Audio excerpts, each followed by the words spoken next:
Welcome! Today, we're going to explore one of the most powerful metaphors in all of Scripture, the olive tree, from the book of Romans. It's an incredible, living picture of God's plan, but it also contains a really profound and urgent warning about the danger of spiritual pride. Okay, so let's just dive right in with the question that really unlocks this entire passage. For centuries, Israel was the steward of God's promises. So what happened? Why did the story take such an unexpected turn? To really get to the heart of it, we first have to understand the nature of Israel's misstep. You see, it's described not as some final, permanent fall, but as a stumble. And the reason for that stumble is absolutely crucial to understanding everything else. Think about it like this. There were two paths. On one hand, you have the path they chose, which was trusting in religious markers. They were proud and they relied on their heritage, their covenant status, and their rule-keeping as the basis for their relationship with God. But on the other hand, you have the path God was actually offering, righteousness by faith, a simple, trusting reliance on their Messiah. Israel's pride caused them to cling to the markers and so tragically miss their Messiah. And the result of that choice is, it's sobering.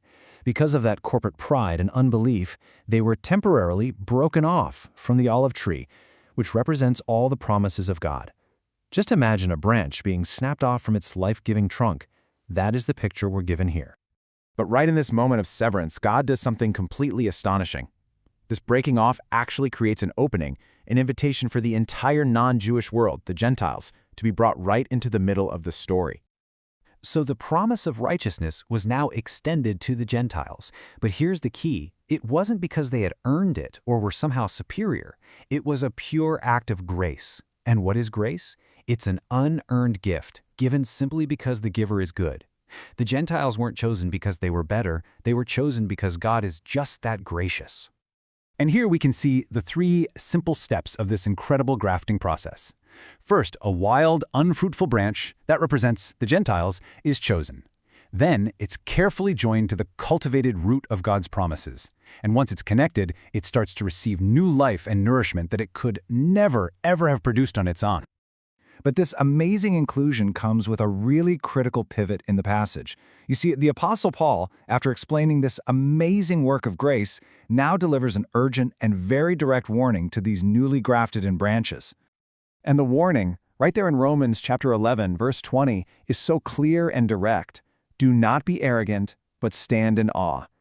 He's speaking to the Gentile believers who are now enjoying God's promises, and he's telling them, your response shouldn't be pride. It should be a humble, almost fearful sense of awe at what God has just done. So here's the crucial point. The natural branches were broken off because of unbelief. Therefore, you, the grafted-in branch, you only stand by faith. See, your position isn't guaranteed by some new status, it's sustained by the very same faith that Israel, at that time, had set aside. Paul saw the danger of entitlement from a mile away. He warns the Gentiles, don't you dare let pride turn God's gift of grace into something you think you're owed. Because when that happens, a living relationship turns into dead religion. Faith gets swapped out for new Christian markers, and you end up stumbling over the exact same block of pride that tripped up Israel in the first place. But there is this beautiful, redemptive purpose woven into this whole divine drama. This isn't just about bringing in the Gentiles. It's also about calling Israel back home. So we have to ask the question, right? Why did God orchestrate it this way? What is his ultimate design in grafting these wild branches into Israel's own tree? The answer is just breathtaking. God's plan is for Israel to look and to see the Gentiles flourishing, enjoying the very covenant promises that were originally theirs. And this sight is meant to provoke them to a holy jealousy, not some bitter envy, but a deep, powerful longing to return to the God they have missed. But this whole divine strategy, it hinges completely on the attitude of the grafted-in branches. If the Gentile church responds with triumphalism and pride, saying, we've replaced you, it will only cause Israel to despise them and be pushed even further away. But if they respond with awe and humility, it demonstrates the goodness of God and provokes that holy jealousy, drawing Israel back toward him. And all of this brings us to the magnificent conclusion, the unifying picture that resolves all the tension and just brings everything together into one beautiful, coherent whole.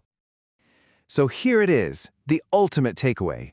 There are not two peoples of God, or two separate trees. No, there is only one tree representing the one family of God, sustained by one root, and access for everyone, Jew and Gentile, is through one means and one means only: faith. This powerful image shows us that our security and our identity, they don't come from our origin. It doesn't matter if we are a natural branch or a wild one. All that matters is our connection to the source of life. Every single branch on that tree draws its life from the very same root. Therefore, the call to every one of us is to stand in awe, to see both God's incredible kindness to those who believe and His severity to those who, in their pride, fall into unbelief.